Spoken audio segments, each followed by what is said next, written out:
In the world of business, we wouldn't dream of launching a major initiative without a blueprint, a strategy, and a dedicated team. We track our metrics, we pivot when things aren't working, and we stay engaged until the project is a success. But for many of us, when we walk through our own front doors at the end of a long day, we go on autopilot. We become present, absent dads. Physically in the room, but mentally, we're elsewhere. We've mastered the art of being a provider, but we've forgotten the art of being a participant. Fatherhood isn't something that should just happen to us. It's a role that requires our best thinking, our highest energy, and a relentless commitment to showing up, not just for the big moments, but for the messy, quiet, and mundane ones in between. Today, we're talking about moving from a passive spectator to a lead architect. We will explore the engagement gap and build a relationship with our children that is rooted in more than just shared DNA. And we're going to explore all of this in just a moment, so don't go anywhere. This program is made possible by financial support from Smile Online Course and Books. Smile Online offers online courses for teens and young adults designed to help them master social and career skills. Subject matter includes customer service skills, job interviewing, electronic etiquette, and managing stress. More information is available at thefatherhoodchallenge.com. That's thefatherhoodchallenge.com. Welcome to the Fatherhood Challenge, a movement to awaken and inspire fathers everywhere to take great pride in their role and to challenge society to understand how important fathers are to the stability and culture of their family's environment. Now, here's your host, Jonathan Guerrero. Greetings, everyone. Thank you so much for joining me. And also joining us is Jon Hord. Jon is the founder of the Engaged Father Project. Jon is on a mission to help men reclaim their place at the center of their families, providing the tools and the blueprints necessary to build a lasting legacy. Jon, welcome to the Fatherhood Challenge. Oh, thank you so much for having me on, Jonathan. I do appreciate it. I gotta ask, what is your favorite dad joke? Okay, here goes. What do you call a fish that wears a bow tie? What do you call a fish that wears a bow tie? I've never heard this one. Sophisticated. I love this one. Now I got to share this one with my son. Well, Jon, what is the story behind why and how you started the Engaged Father Project? I worked in a corporate job for about 20 years. It was like 18 and a half years. And I was on this path that so many people are familiar with, right? It was sort of that American dream path. Go to school and get good grades and go to college and get a job and make a good living, start a family, get promoted, make as much money as you can, and then retire, right? It was on that track. And, had some kids, 2 kids along the way. And I got to a point where, the material boxes were being checked, right? And it was like, well, I should feel really happy and fulfilled, right? Because I've been working for so long to get to this point. It was like I was running toward a finish line, or running on a rainbow looking for that pot of gold. And I got to the end where it's like, well, it should be here, right? And not only was it not there, but my life was filled with more stress and more anxiety than I'd ever been experiencing. And it was significantly affecting, not only me, but my ability to be the husband that I wanted to be for my wife and the father that I wanted to be for my kids.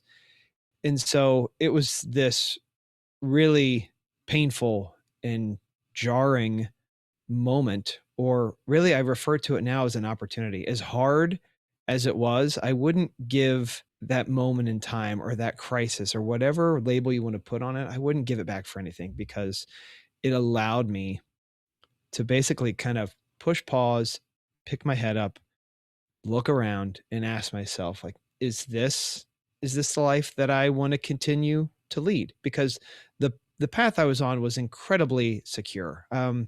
Worked for a company, like over 600 employees, 100-year-old business, family, privately owned. I started there part-time and made my way up to vice president. I was going on trips with the chairman of the company. Like it was as secure as anything could be. And for a long time, like I was chasing security. I thought that would make me really feel fulfilled. And I just was able to see that that wasn't the life that I wanted to continue to lead. And so I made a huge change and I left that job. I went and got certified as a life coach and then started the Engaged Father Project. And with the help of some really incredible people, there's actually a really interesting story with how the idea for the Engaged Father Project came to be. I'd love to hear that. What is the story behind that? The life coaching certification program that I went through was really intensive and transformational. It was about a 10-month process, and you do a ton of work on yourself. And then you kind of learn how to be a coach and how to help other people. And it was going through the transformative part of that process was literally life-changing for me. And so I get my certification and I'm calling myself a success coach at that point. And I want to help people, not defer happiness until retirement, right? Like if you're working toward all these things and you have these goals and how you want life to be, like, let's not just wait until you're 65 or 68 to get that. Let's figure out ways that you can feel that way earlier on in life. And that was the path that I was going down. And I had some clients and it was starting to work. But one of my peers, out of the blue, one of the people that I went through this coaching certification program with, and I was very close with them, they sent me an email and they said, "Hey, Jon, I was vacuuming and I had a thought that I'd like to share with you if you're open to hearing it." And I really trusted this person. And so I said, "Yeah, of course." And so we jumped on a call and she proceeds to tell me this idea. And she said, "Jon, we spent so much time together sharing like really deep and honest and vulnerable things about ourselves. And all along the way, you kept talking about how you wanted to improve yourself and it was for the benefit of your kids." And she's like, "I don't know if you realized that common theme, but I heard it the entire time." And she's like, "I think you would be really good at helping other dads do this same type of work." And the rest is history. I pivoted and I said, she's right. This is the thing. It was a lightning bolt moment where the clarity was just there. And I knew, and it basically, I tell people now that I have found my calling. It's like I was a puzzle piece and I found the shape that matches me. And now the puzzle piece is in the slot. Every time I have an interaction or I just hear a story from one of these fathers that I've worked with and they talk about the difference that they're making at home and with their families, like it puts me over the moon. It's priceless. And I had that happen just at the tail end of last week. One of the people that went through the program that I offer, we're now friends and we stay in contact and we talk every week. And we had a call at the tail end of last week and it was just sort of a catch-up call. But he said, "Hey, I got to tell you something that happened yesterday morning." And he goes on to tell me the story. And he said, "Jon, you're in my head in a good way. And you're helping me through these really challenging moments with my family. And I'm making different decisions. And then I'm able to see like these moments in time that wouldn't have existed with my kids. It wouldn't have been possible if I wouldn't have changed the way that I act and that I think." And like, just to hear another, and these dads that I work with, like they're good dads. Like I'm not working with people that just don't have a clue. They care a whole lot, but they are aware enough and they care enough to raise their hand and say, "I know that I don't have all the answers. And I know that getting some support here is worth its weight in gold, because any way that I can show up as a better dad for my kids mean so much to me that I'm willing to do the work." I love that. I love that. I can relate to your story. I was on the other side of it. You were, as far as your career was concerned, you were on the white collar side. I was on the blue collar side. I came out of a trucking career. I loved what I did. I was really good at it and I made a lot of money doing it. It was a very secure career for me and for my family. And I was big on the whole provider thing. I took a lot of pride in that and bringing home that really big paycheck. But I was gone all the time. When I was home, I was asleep most of the time, trying to get myself physically recovered to go back out and do the same thing all over again. So I wasn't present with my family emotionally or physically. It wasn't much of a family life at all. Was there a very specific, and I know you don't want to retell the whole story, but I'm curious, like, was there a specific moment in time where the scales tipped for you and you knew that you needed to make this change? Personally, no. It was not even remotely on my radar. I was all in on my trucking career. There was no deterring me. As far as if you would have asked me back then, I would have told you that is my purpose. This is what I'm here to do. I do it better than most drivers, and I could back that up. And I was really good at it. I loved what I did. I had no interest in leaving. Did end up going through a pretty deep spiritual crisis, and that was where God met me. I guess the best way to put it, he restored me. He restored my life, restored me to my identity, restored me to my purpose. And that's when he made it pretty clear to me that trucking was not my purpose. That word restore is so beautiful and powerful. Like I could feel the gravity and the weight of that word when you used it. And I think that is, I think that's something that a lot of people may be able to apply to their life, or just maybe think through that lens that you just described. Like, what would restoration look like for me? And I mean, obviously it's going to be unique to everybody. Some people are ready for a change. Some people aren't. And, all of this work that I do with people, it's free of judgment, right? I don't tell people like, hey, come do what I do. That's not how I support people.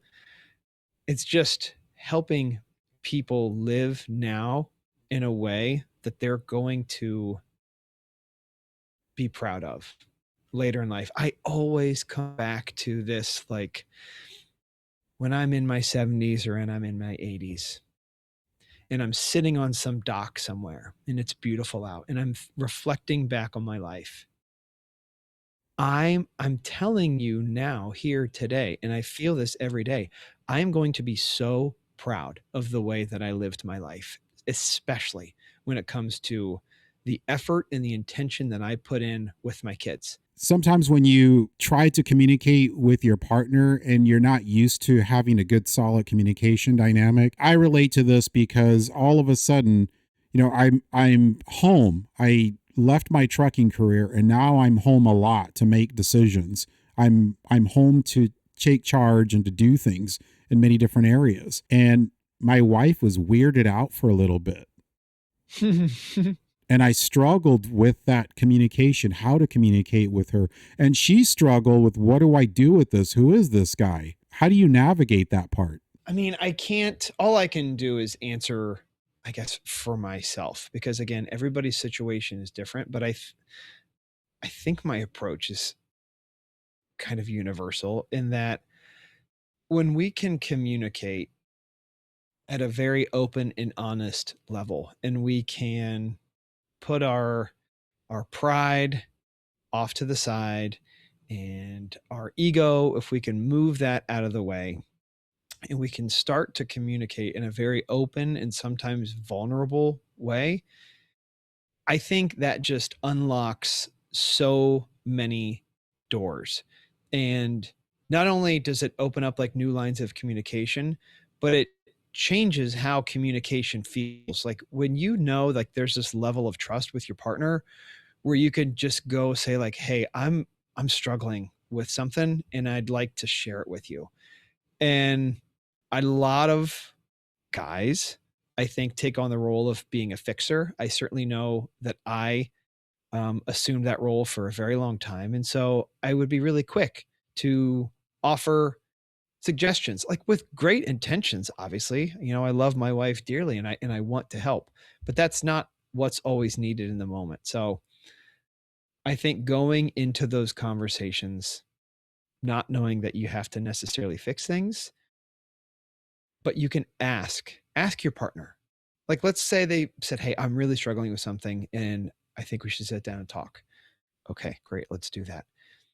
Ask the question like, hey, before we have this conversation, are you able to tell me like how I can support you with this conversation? And somebody told me once about the 3 H's. Do you want to just be heard? Do you want to be held? Or do you want to be helped? And maybe there's some other options, but like just put yourself in the shoes of your wife. Like if she is struggling with something and she says she wants to have a conversation, and that's the question that she's met with, like the husband saying like, yes, let's talk. And before we do, like, what can I do that's going to give you what you need right now in this moment? Changing gears a little bit, you talk about being an engaged father, but for many, like I can really relate to this. When I came off the road and then I came home, I had to learn how to be engaged because it wasn't intuitive to me. I couldn't quite get the hang of it. I wanted to, I just wasn't used to it. So I would go through, maybe you would consider them withdrawal symptoms, going back into old habits that were familiar and comfortable. What do you suggest a dad that's trying to come home in multiple senses of that word? What do you suggest that dad do to try to unlearn some of those habits and develop new habits of being engaged? You touched on it in the intro about how, so many dads, they know how to be a good provider. I think a lot of dads have career or professional goals. Would you agree with that? Absolutely. Yes. And then the same to be said for financial goals, that like most dads have very clear cut goals and objective goals when it comes to finances. Like, would you agree with that as well? Yes, for sure. But then curiously, in my experience, most dads don't have a clear cut goal on what it looks like to be the type of dad that they want to be for their kids. Other than what gets passed around so often, which is like being a quote unquote good dad, right? Yeah. You hear it all the time. He's a good dad. What does that mean? I don't know what it means to be a good dad. People would tell me, I refer to the old me, the old dad, and then like this new version of me. And my kids even use that as well. And like, it's incredible to hear them point things out, like how old dad would have handled things. Like that comment coming from one of your own kids is life-changing. The old version of me was a good dad. But is that where we want to, do we want to rest on that comment and be like, well, I'm a good dad, so I don't really need to put more effort into this. And being is good enough when it comes to raising your children. And I think when you put it that way, I think most people are going to say no. Like, I don't know. Let me ask you, if you're going to assign a numerical value, like between like 1 and 10, like 1's terrible and 10 is perfect. Like, what number rating would you give to the word good? Good for me just feels like 5. It's like right down the middle. Yeah. That's an F. Yeah. if we're applying it to the grading scale, and I'm not arguing with what you said, but like, is right down the middle average, like however you want to label that rating, like, is that where we want to be for our kids? Like for me, I think a good is like a 7 out of 10. Like if I see a movie, I'm like, it was good. That's like, for me, that's a 7. I can tell you for sure that when it comes to being a father, walking away with a 7 out of 10 rating when it's all said and done, that's not enough for me. That doesn't give me that sense of fulfillment and accomplishment when I'm sitting on the dock when I'm 80 years old. The 7 out of 10. Now, maybe it does for other people, and great. Like, go do your thing. But it's not enough for me. Yeah. How are we defining the word provider? I was providing a paycheck, but nothing else. Yeah. And I thought that was I thought I was aiming at 100 and actually hitting it. I was barely doing 5. So there's there's that other side of it. You might think that you're aiming at 100, but you're not hitting 100. You're way down there somewhere. Yep. Yeah. So that begs the question: how do you figure out where you're at? If you're kind of check in with yourself and you're like, hey, yeah, I'm aiming at what I should be aiming. How do you learn if your aim really is where you want it to be? And you can answer that if you want. My instincts tell me that that's where working with another person and getting their unbiased perspective on things and letting them ask questions that you wouldn't be asked in any other scenario, and forcing your brain to think about things in a different way, that's where that can be uncovered if it's there. And maybe you learn something and you're like, wow, I was pointing at the wrong thing the whole time. That what a win that is for you.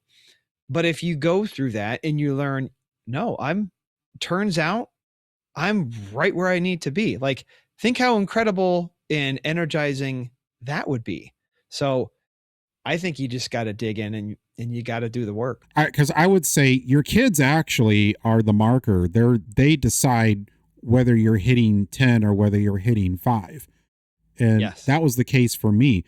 But just because your kids are the meter, so to speak, doesn't mean you're actually reading it. So in my case, it actually took God. God was that somebody else that said, yeah, this is where you've actually been hitting. And it's pretty awful. This is where you've actually been hitting. And this is why you can't read the meter, because you don't want to read it. You don't like what it says. So I'm telling you what the meter actually says. Yeah. Now go back and look at the meter again. So it's human nature, right? It's human nature. Something that hurts. Yeah. I just love what you said there. It's so true. Get somebody that you trust, that you know won't just feed you sunshine, and they care about you enough to tell you the truth. Yes. And listen to them. Don't get defensive. Don't put your guard up. They actually care enough about you not to lie to your face. Yeah. So, and that's hard to find. Somebody that you care and trust enough that they're willing to say what makes them uncomfortable to say, and they're willing to potentially hurt your feelings in the short term, but they know long term that the value is there. Not everybody has those people in their life. So, like, what do you do then? And if this feels like shameless promotion, I apologize. But for me, it was you find a coach. You find somebody that is trained to be able to ask open-ended and curious questions that you've never been asked before. And they're unbiased. Like, they don't have a relationship with you. They are there. The purpose of them asking these questions is to help the person uncover things that they wouldn't see otherwise. And so that space between a client and somebody or a coach, excuse me, that space between a coach and somebody that they're working with is so rare, where that person can be with their coach and they know that they're not going to be judged. And at least the way that I coach people, I don't give advice. Like, I ask questions and I let people come up with their own answers. So you can share things that are so vulnerable and personal that you wouldn't be comfortable sharing them with anybody else. And when you can sort of let those things come out and breathe and get them out in the open, like, that's when you can start to get this newfound clarity, because we as humans were so good at keeping the hard stuff packed away for a whole laundry list of reasons. But there's a lot of incredible things that happen once we sort of let those things see the light of day. Jon, you offer an 8-week fatherhood reset to build connection, trust, and joy at home. How can dads listening learn more and get signed up today? You can follow me on my social media channels. So on Instagram and on TikTok and on YouTube, it's at the Engaged Father Project. And I also recently launched an online community. It's on the Skool platform, so SKOOL.com. And you can search for the Engaged Father Project there. And there's no cost to join this community.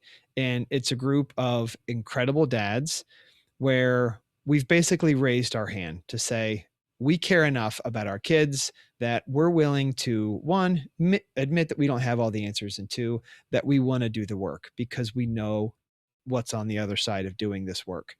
And we're currently doing this little 30-day challenge. I call it the 30-day Light Your Fire Challenge. And you go into the community, you can do it on your phone or your computer, and you just set a goal or an intention for the day when it comes to how you want to show up as a dad. And it doesn't have to be anything big or flashy. And then you show up in the afternoon or the evening and you just talk about what happened. Did you hit your goal? Did you not? What'd you learn? What happened? And it's incredible. Like what me doing this alongside other people as part of this 30-day challenge, basically, like I've had a couple, what I would almost say is like revelations personally for myself in how I'm parenting my kids that is just worth its weight in gold. So it's a space to show up and do the work. And it's kind of just like, do it and watch what happens. And you'll just keep coming back for more. So it's an open invitation for anybody to come join this community.